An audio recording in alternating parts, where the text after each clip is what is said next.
So what do you understand about primary versus what we regard as a secondary immunodeficiency disease? What is primary immunodeficiency disease? It doesn't have a specific cause. So it's inheritable. So basically, there is a defect in the genome that codes for a particular aspect of the immune system, right? As opposed to secondary immunodeficiency diseases, which I'll give in the next lecture, which is things like nutritional deficiencies, diabetes, HIV/AIDS, right? So extracellular forces which undermine the immune system.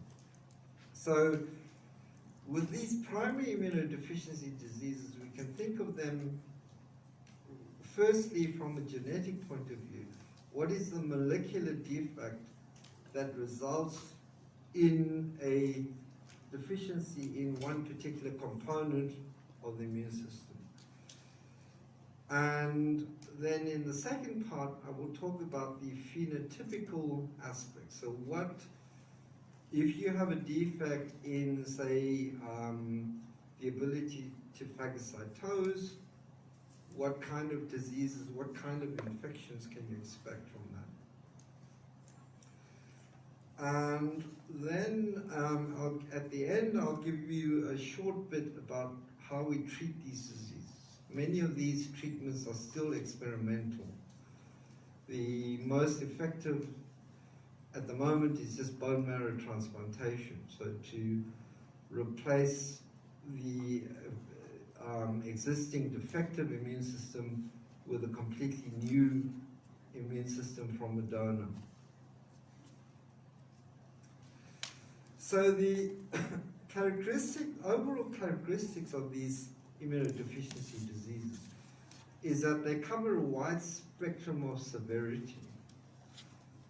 They can affect either one small component, such as the ability to make antibodies, the ability to make a particular complement component, or they can affect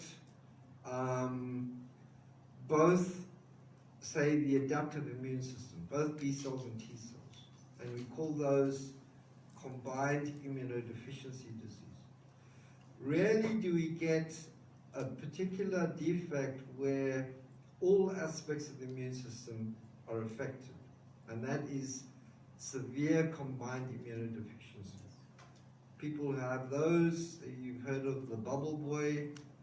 There was a kid who had SCID, and he had to spend the rest of his life in this antiseptic shield to protect him from the outside environment. Recall from your basic immunology that cell-to-cell signaling involves interaction between a ligand and a receptor. Many of these defects are due to defects in the receptor signaling, because that receptor, once it sees the ligand, whether it's a cytokine or an antigen, needs to then transduce the signal in terms of phosphorylation into the nucleus of the B cell or the T cell to then activate the genetic program to get it to make antibodies or cytokines or whatever. In these lectures, I give some details of the frequencies of these defects. Don't bother to learn them. I won't ask you them. I'm just giving them just to give you an idea of how common these mutations are in the population. So many of at present we've identified around 250 type of immunodeficiencies, and more are discovered every year. The thing is that most of these defects aren't lethal. And the reason for that is the biological system, particularly in the immune system, is what we say redundant. In other words, there are backup systems. So even if you're unable to make IgG, the immune system can compensate with this by, say, predominance of IgM or cell-mediated immune systems or neutrophils or whatever. Rarely do we get some mutations which affect what we call master regulators. So if these are affected, then everything breaks down. But otherwise, because of this plasticity in the whole system, if you get a defect in, say, T-cell cytotoxicity, you can get replacement, or the activity of natural killer cells can compensate for that defect.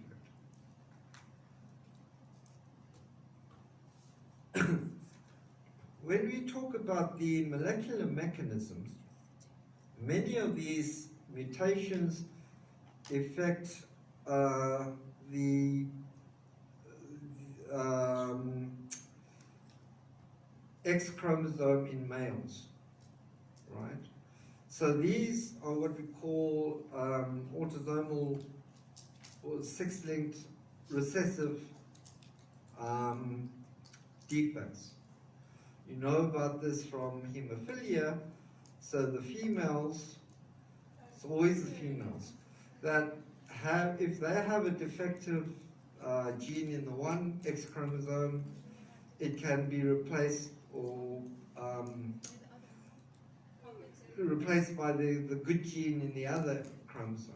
So females are carriers. With a male, if the X chromosome has a defect, the Y chromosome can't compensate because it's not on the same side.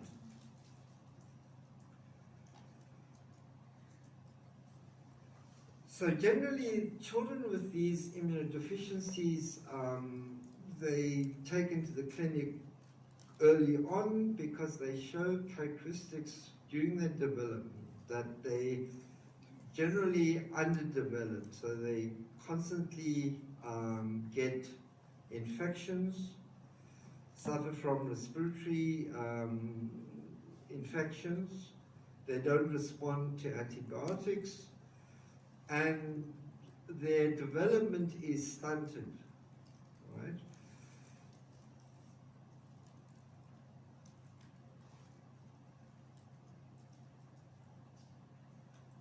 So we can divide these from a molecular point of view. We can divide the combined immunodeficiency diseases into four major classes.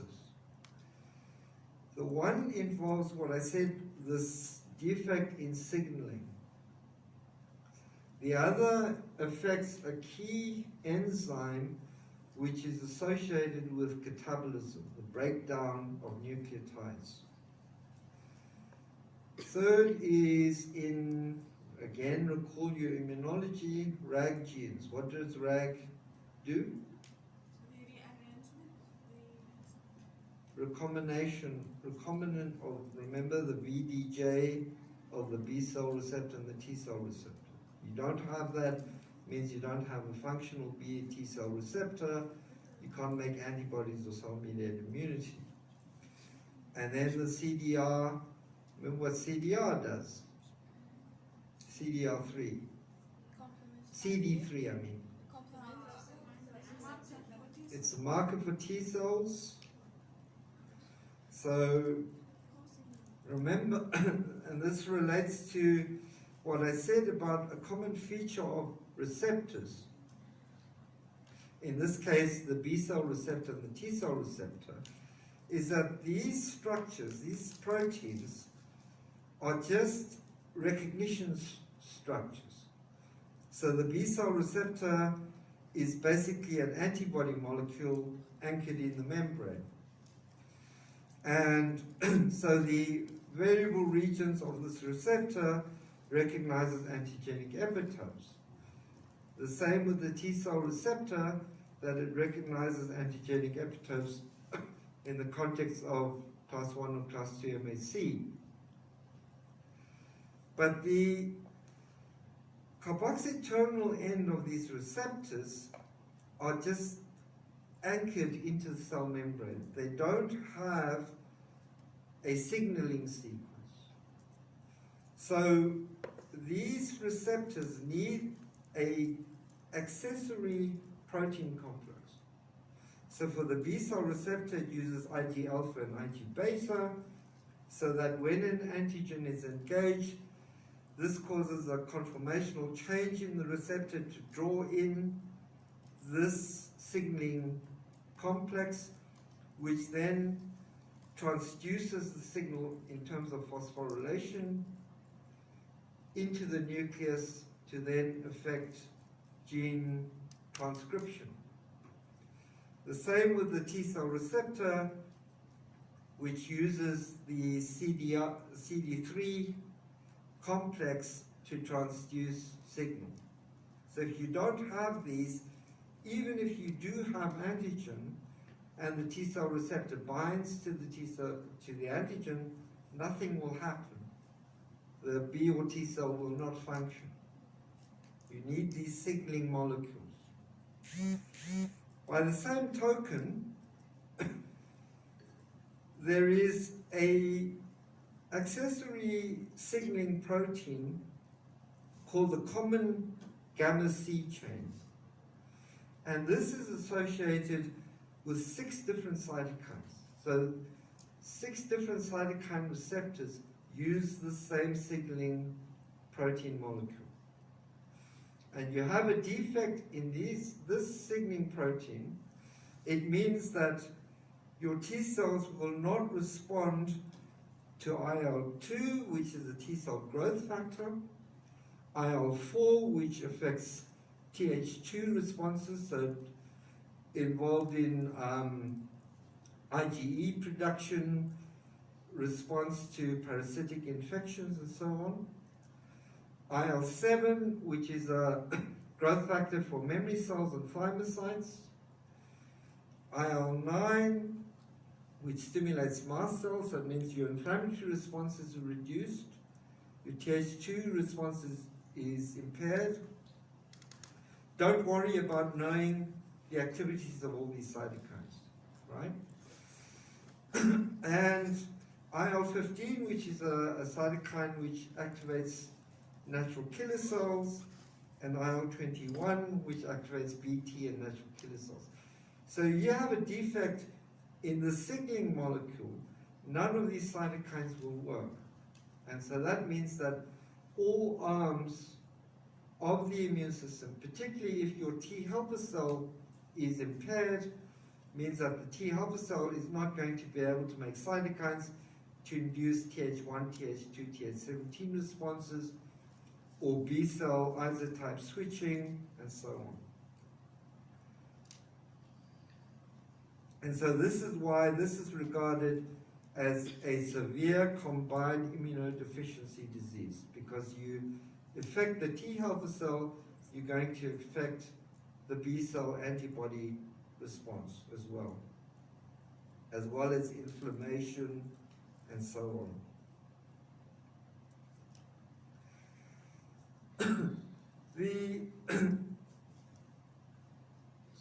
We all, as I said,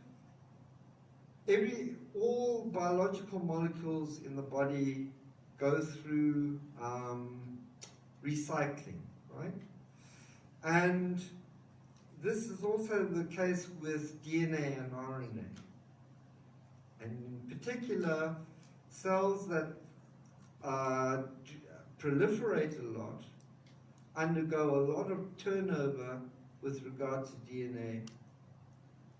So where in the body would you expect to see the most proliferation of cells? Can you yell that out? I didn't hear. Bone marrow stem cells, because the general trend is that the more primitive a cell, like a stem cell, the more proliferative capacity it has. So the more cell divisions it undergoes. The more specialized, the more differentiated a cell is, like a hepatocyte, the less proliferation you get. So when you get high proliferation, it means that you get high turnover of DNA. When the DNA gets broken down, it generates these purine metabolites, and these need to get broken down into individual nucleotides. And this is brought about by this enzyme, adenosine deaminase. So it basically deaminates these nucleotide precursors. If this enzyme doesn't work and you get a buildup of these purine metabolites, they become toxic for these stem cells, and these stem cells die. So when your stem cells die, it means that you can't regenerate immune cells, granulocytes, neutrophils, B cells, and T cells. Another enzyme does the same thing, and this is in terms of the purine nucleotides. And so this is the PNP, or purine nucleotide phosphorylation deficiency. So these are defects in the catabolism or the breakdown of these nucleic acids. Doctor, so you have two types of SCID, one that's autosomal and one that's X. So remember, I can't remember which is which, but adenosine and guanine, I think, are two of the chemical structures of the nucleotides. The other is cytosine and guanine. I mentioned guanine, right? So purine, one is a purine, one's a pyrimidine. And they're involved in breaking down both types of nucleotides. No, I mean the disease itself. It has two ways of being inherited, like either X-linked. Yeah, because the enzymes responsible for those two breakdowns are from two different genes, right? So incidentally, this ADA deficiency is the first case where they tried genetic engineering to try to replace. There was a young girl who had this deficiency, and she had combined immunodeficiency, and she was the first case that was done in the early 90s of trying to replace her mutated ADA gene with a correct one using transfection with a plasmid. The trouble with those early studies was that even though some of those stem cells seemed to be repaired, the problem is that you couldn't get persistence of these plasmids. So eventually, it sort of diluted itself out. So the mutated enzyme overtook the whole thing. Doctor, so I have a question. So we have the same, we have for the coding for this deamination, we have two genes. One is autosomal, the other one is X-linked, and according to which is going to be defected, we have, the end result is the same. That's a very good question, but it's a very awkward question because I'm not a geneticist. You got a point. If this isn't X-linked, why is it that it wasn't corrected? So it means that both copies of the gene should have been defective, right? Yes. That's your point. So we have X and on the X, and we have on the autosomal. Yeah. So why the autosomal is not working? Why the X is still? I don't know. I'm not too clear about this. I can only suggest that both copies were defective. Okay. The one, I'll read up on it and I'll let you know, but yeah, that's a very good question. The one example where you get an autosomal dominant defect, right, where if you have a defective gene, even though you've got a good gene, its compensation isn't enough, is in the case of, and I'm not covering this in the lecture, but just as interest, it's in the case of the interferon gamma receptor. Because even though you have a good copy of the interferon gamma receptor, the defective receptor, because it mops up interferon gamma, will deprive the good receptor of interferon gamma. So that is a case where you're getting an autosomal dominant.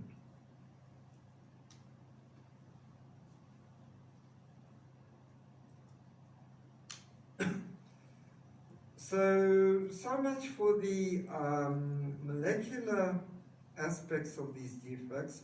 Now let's look at the phenotypes. And we divide these into defects in the innate immune system and those in the adaptive immune system. So we start off with the innate immune system. We start off with the phagocytes, and I think you've covered this in pathology.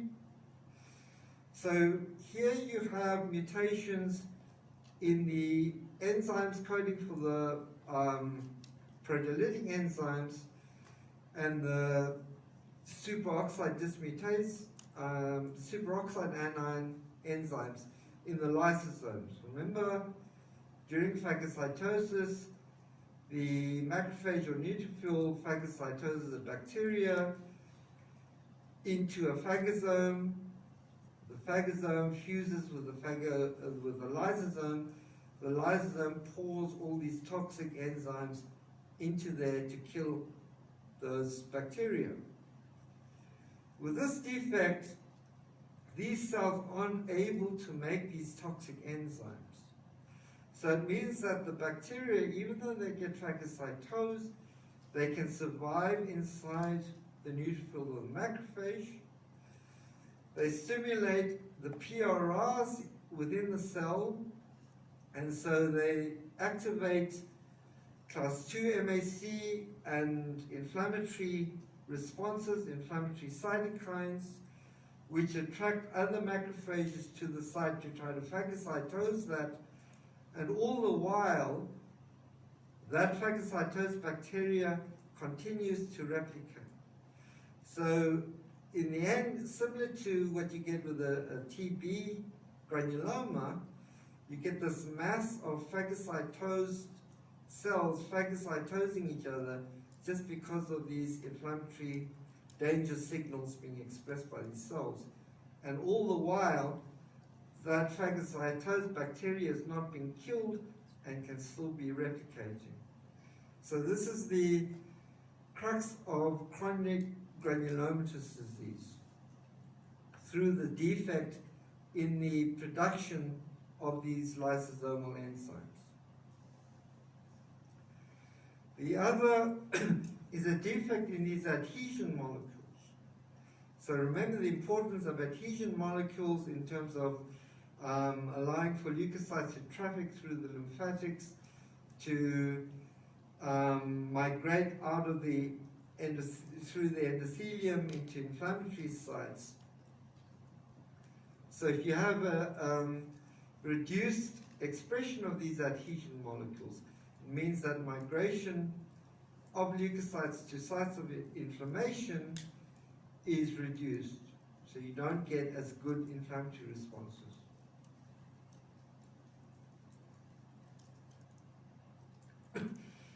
Now, I'm sure you all remember your complement system, but generally, if you recall, I said when I talked about complement that there are two key checkpoints within the complement activation.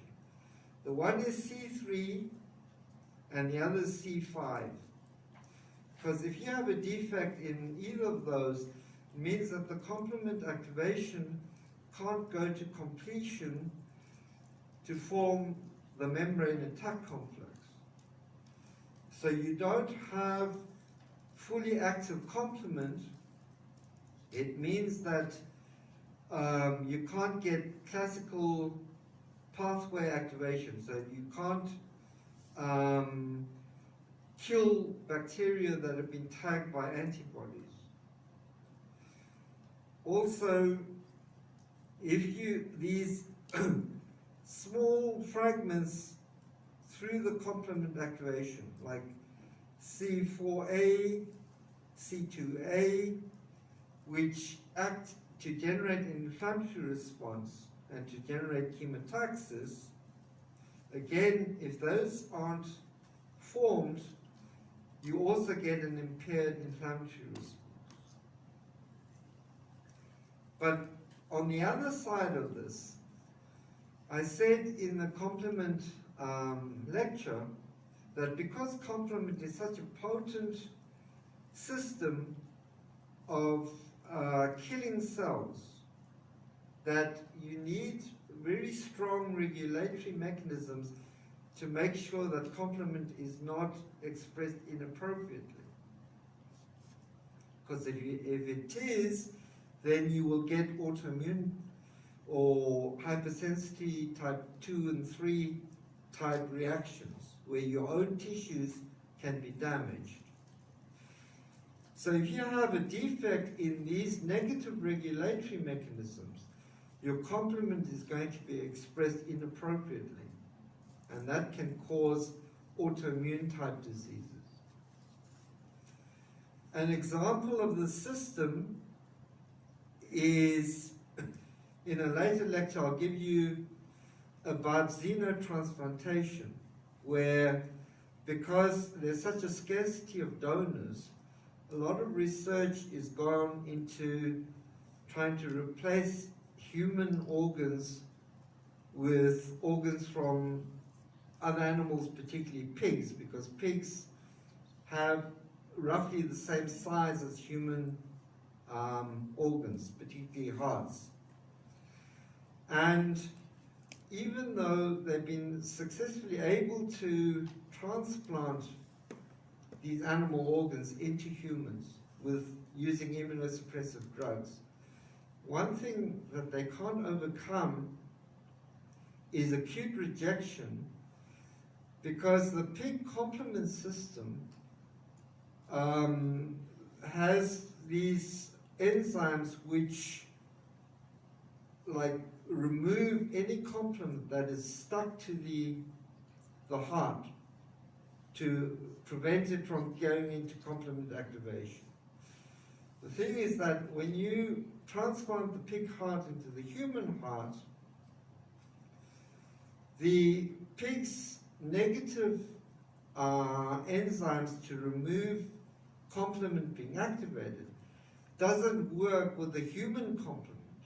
So the human complement, the human C3, will bind to that transplanted pig tissue, and the pig's negative regulatory can't remove that, so you get human complement attacking the transplanted tissue.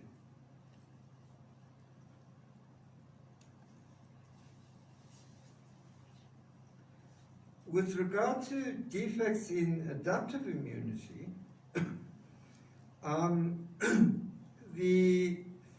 these patients show a common features. So, first of all, I think I tried to emphasize this last year, that the antibody response is directed against extracellular pathogens, obviously, because those are circulating in the blood or outside cells. Cell-mediated immunity is directed against intracellular pathogens through cytokines and activating infected cells to generate internal PRRs. So if you have a defect in antibody production, it means that these people are more prone to being infected with pyogenic bacteria like Staph aureus, Streptococcus, and so on, as well as fungi, microorganisms that exist outside of cells. You have defects in cell-mediated immunity, you're going to be more prone to being infected with intracellular microorganisms like viruses, intracellular bacteria, and so on. Irrespective of whether you have a defect in humoral or cell-mediated immunity, the general rule is that people who have these immunodeficiencies must not be given attenuated vaccines. What is an attenuated vaccine? Live virus, right? So you can give them killed virus, but you don't give them live virus because your impaired immune system cannot deal with this vaccine virus growing.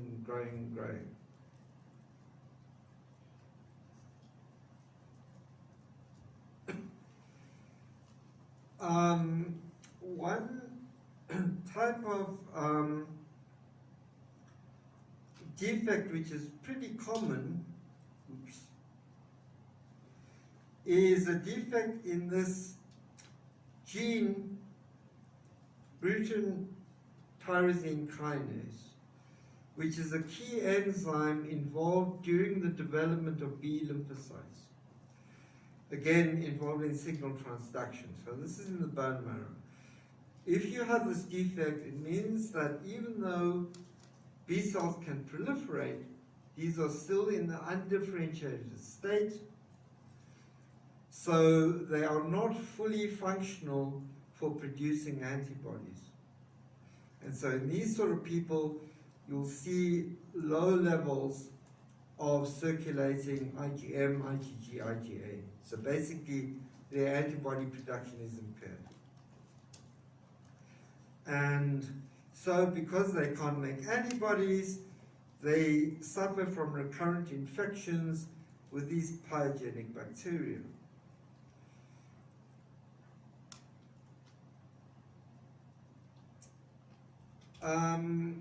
One strange thing in these people who can't make sufficient antibodies is that we see a high prevalence of autoimmune diseases in them. We don't know what the connection is. Possibly the existing antibodies could compete with these autoantibodies for particular sites in the tissue.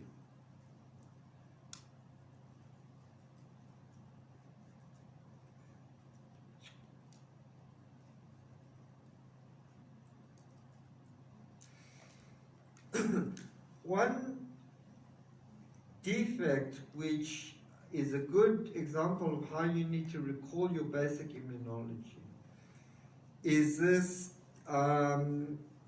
immunodeficiency called X-linked hyper-IgM syndrome. So it's X-linked, so it's recessive, but it relates to this important signaling molecule called CD40 ligand. CD40 is a receptor that is expressed on T cells, CD4 T cells.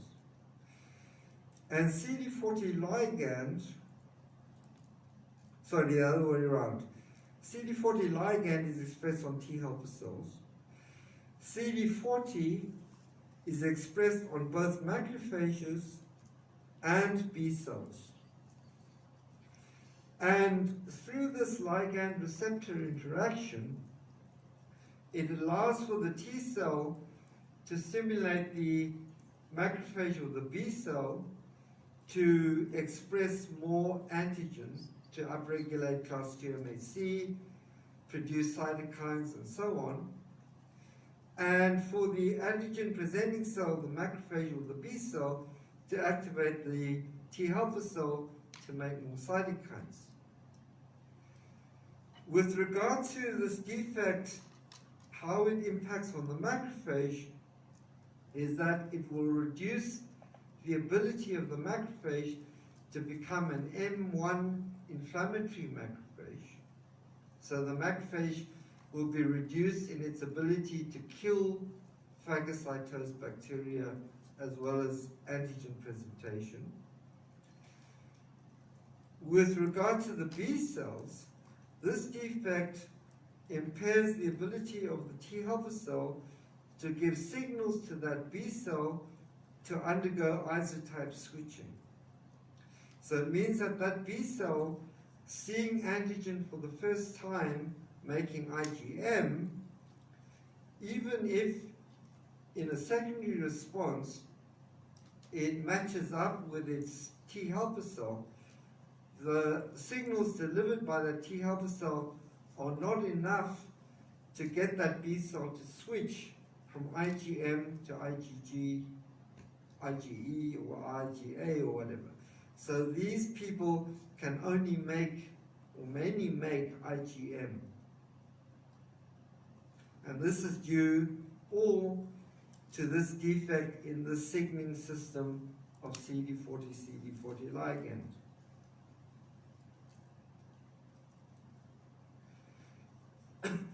The George syndrome, you've heard before, where these people are born with no thymus.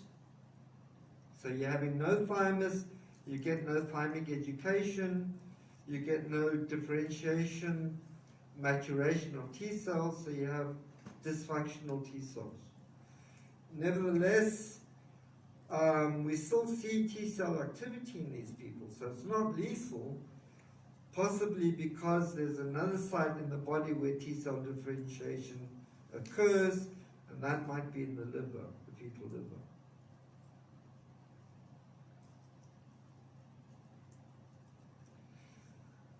Then there's another defect called Bayer lymphocyte syndrome, where antigen-presenting cells are defective in their expression of class 2 MHC.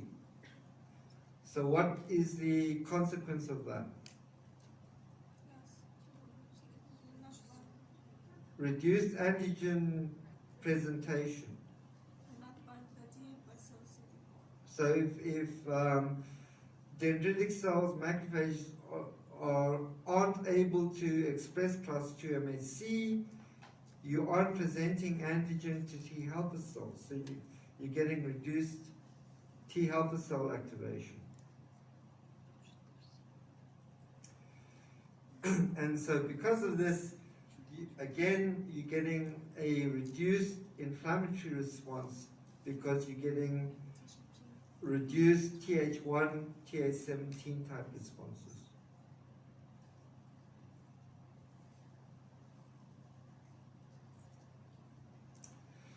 So finally, in terms of how we treat these diseases, the first option is to do bone marrow transplantation, where you will replace this person's defective immune system with a fully functional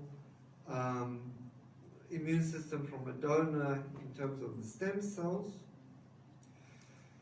In people who have a reduced ability to make antibodies, what they do is they give them monthly infusions of normal plasma from healthy donors. The idea here is that these natural antibodies from these healthy donors give some form of protection against bacterial cells and whatever. And then finally, what is still experimental is gene therapy, where you try to cut or replace the defective gene with a good gene by transfecting in a plasmid the good gene. But as I said, the problems that I had with this is getting constant expression. But now with what we understand from the COVID vaccines, messenger RNA might be a better way of of doing this. Also, you've all heard of CRISPR, the CRISPR system, Knocking out genes. The gene editing. gene editing. Because one of the early clinical trials they did with gene therapy of cutting out the bad gene and replacing it with the good gene, or inserting a good gene using retroviruses into stem cells. There was a tragedy that occurred in the early 90s in a clinical trial because you can't control where you're inserting this good gene in the genome.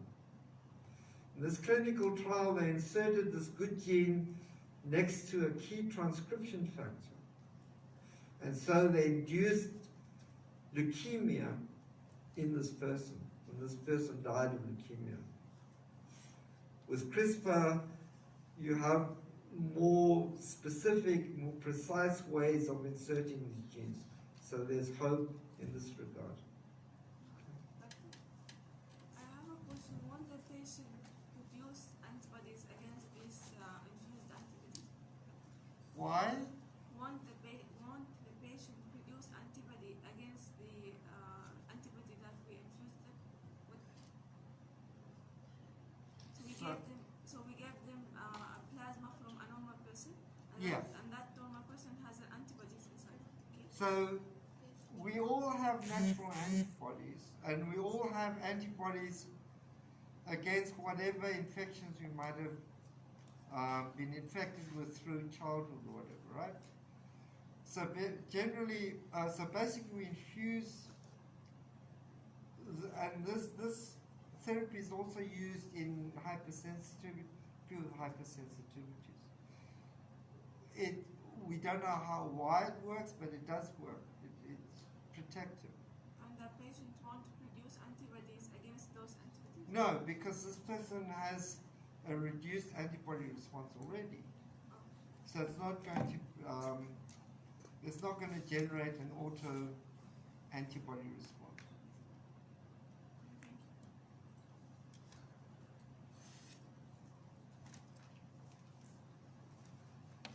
Okay, so that's it. Thanks for your attention. Please repeat the attendance. Yeah.